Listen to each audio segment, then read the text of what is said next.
everyone, Phil here with AmericanKiteboarding.com. We're going to do a hydrofoil board review, a ride and review today. So we've gone out and we've ridden all of these boards you see in front of you, and we're going to compare and contrast each one. I'm going to do a review, Rockney's going to do a review, and Chris Summers is going to do a review. We're going to give you kind of the pluses and minuses of each board. We even have a stand-up paddleboard that has a hydrofoil mount that we've been riding. So we can kind of give you the lowdown on that. Enjoy the video. Hopefully it helps when it comes to choosing your first foil board or your next foil board. The 2016-2017 Dorfcraft comes in two sizes, the 42 and the 54. This is the little baby one, obviously. They're both very similar, just one's really small, this one, and the other one's larger. Great for travel. They're both pretty narrow for their length. So the Dorfcraft is a nice balance between displacement and size for travel. It's just right there in the sweet spot. Good for travel. Maybe not the best for light winds, but you can get it done. Okay, so the thing I love about this board is it's so tiny, so you can travel with it really well. It has the jibe straps and the center straps. The color's great. It has nice chimed rails, so you can lean it over pretty far. It is a little wider, but since it has those chimed rails and it's so tiny, you can get away with a lot of edging. But the problem is, since it's so small, it doesn't have a ton of flotation. So in light winds, you're gonna have kind of a hard time getting up if you don't have a lot of skill. Positive I like about this board is that basically without the foot straps on it, I feel like it's a lot like a skateboard, so it's a very fun feel. But one of the biggest negatives is that the moment the winds get a little bit lighter, this thing is sinking and you just have a hard time getting up on foil.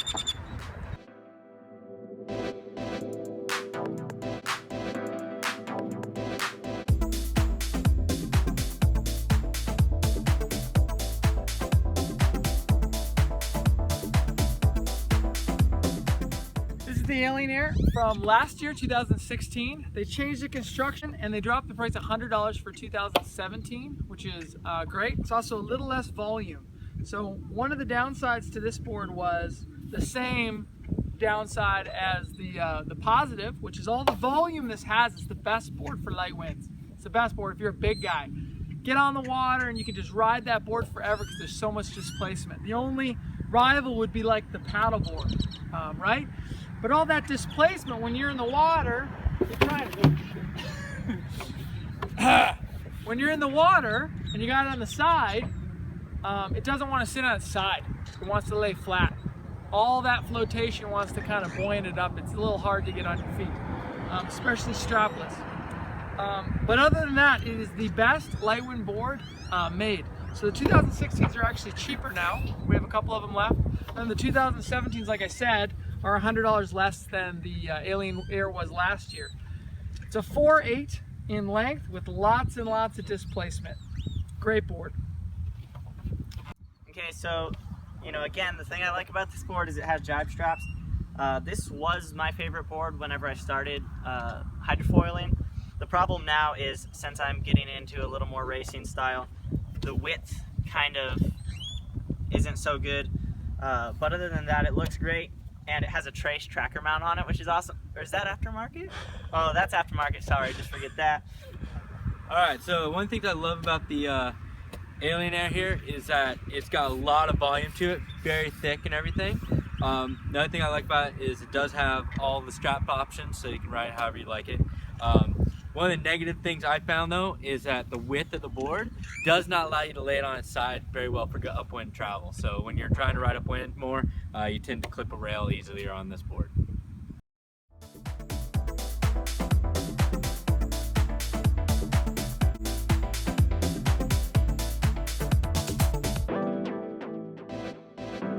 Okay, Happy Pill board from Liquid Force. This is going to be an upgrade from the Rocket board. So positives, big EVA grippy top. The price is a huge positive, right?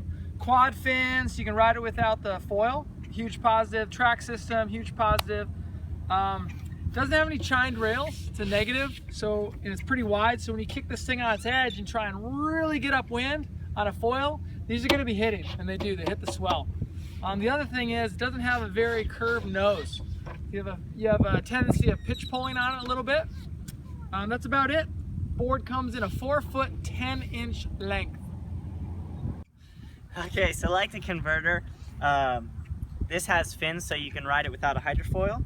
And then unlike the last Liquid Force model, is it has a track system instead of just through bolts. So I like that.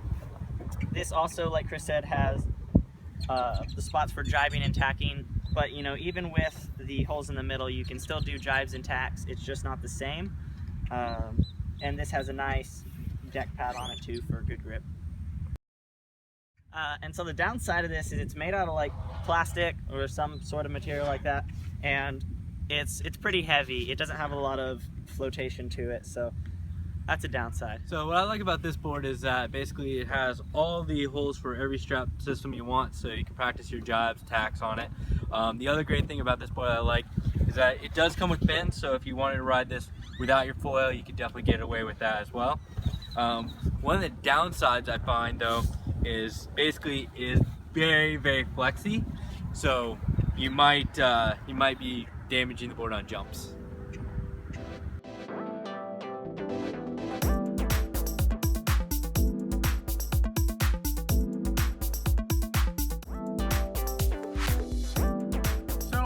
The Rant 9.0, this is it. We put a foil mount on it, so we've been foiling on this, which is fantastic for tanker surfing. Speaking of which, there's a tanker right there on its way out.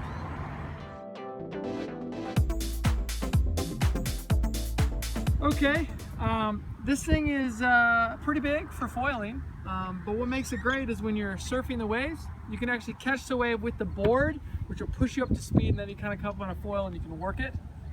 Putting the board on these is usually difficult. We actually came up with a system for that. We're going to cover that in another video.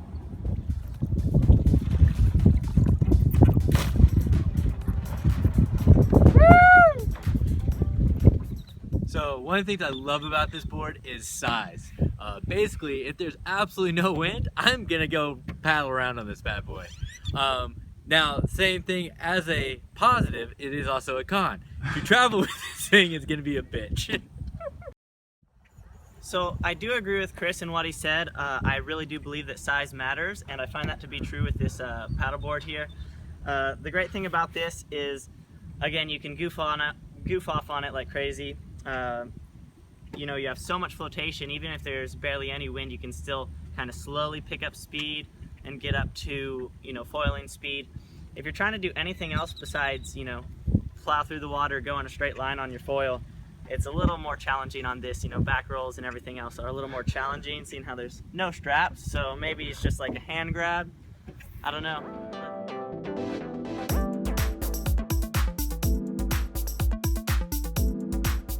So 2017 Slingshot Converter. This is a 5.4, right? It's built on an Angry Swallow chassis, which was a badass board, still is. Good travel board in the 5-foot length. It's a little heavy because of the track, but you know, lighter than, you know, a huge surfboard or even a hardcore like a Liquid Force hydrofoil board. And then it's convertible, obviously, it can do both things. My favorite thing, obviously, is the ability to surf with the board, you know, the convertibility. Okay, one of the negatives I can think of off the top of my head is it's a bit small for a surfboard for us. Here on the Gulf Coast, we actually use pretty big boards. So a 5.4, especially like a tri-fin, it's gonna have to really be nuking. But maybe that's a good combo with the hydrofoil. You just hydrofoil until it's nuking and you have big waves, you know, and then do the switch. Okay. So the thing I like about the converter is it looks super awesome with this deck pad. You know, you can surf it. I thought it was going to convert me into an awesome surfer, but hasn't done that yet. But there's no jibe straps on it, so that's one of the cons. You know, I really like having the jibe straps, but if you're one of the people that don't ever use the jibe straps, which most people don't, this is going to be a great board for you. So what I like about this board is that it's a one board for everything, right? It's got my fast track for the foil mount, but also it's a surfboard as well. So I can basically put this in my travel bag and just take it with me, and I'm ready to go for whatever I'm gonna do. One of the negative sides I don't like about this board though is because of that track system, it adds a bit of weight to it. So you're gonna have a bit more weight on this board.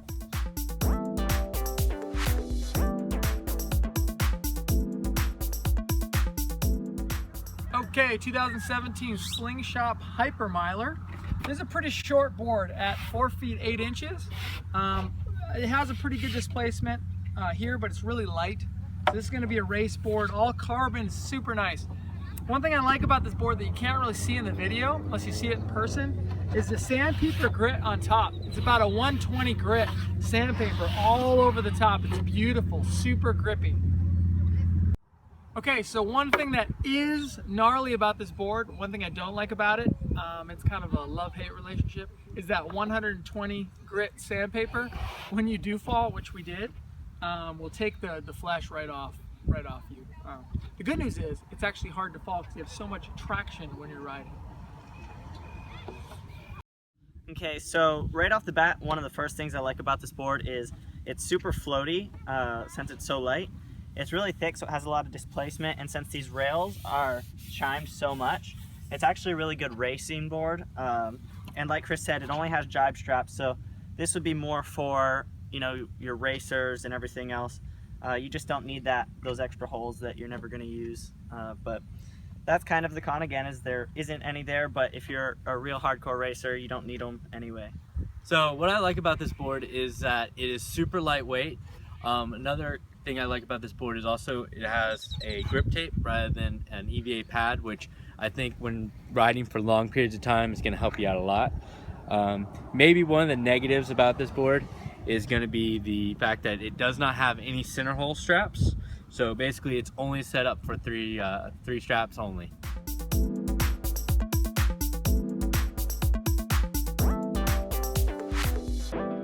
2017 Simulator from Slingshot. It's a 5'6" board. Lots of displacement, easy to ride. EVA foam all over the place. Lots of pros, few cons. Whoa, where'd the board go? Oh man! So that's for sure a downside, is your buddy's hitting you with the board because they think it's super soft. And it is super soft, but not like hitting you in the face repeatedly soft. Overall, this is one of my favorite boards in the lineup because of the price, ease of use, and it's just super fun board to ride. Simulator board. Things I like about this board is, one, the length of it helps to keep you riding when the nose goes down. Also positive too is the total EVA deck pad, even on the rails, keeps it nice and soft. One of the downsides that I don't like about this is that with this board we don't have the 3 strap system, so you cannot practice your tacks and jibes like you would on the other boards. Okay, so the things I like about this board is you do have a huge adjustment for your front and rear strap. So you can kind of put your feet wherever you want, and then, you know, if you're someone like me and you like to dork around a little bit, since it is all foam, you can sit on it, kneel on it, lay on it, kind of whatever you want to do. And I do agree with Chris, is, you know, there's no jibe straps on it, and that's the one negative for this board, is, you know, you can't do your tacks and jibes the same.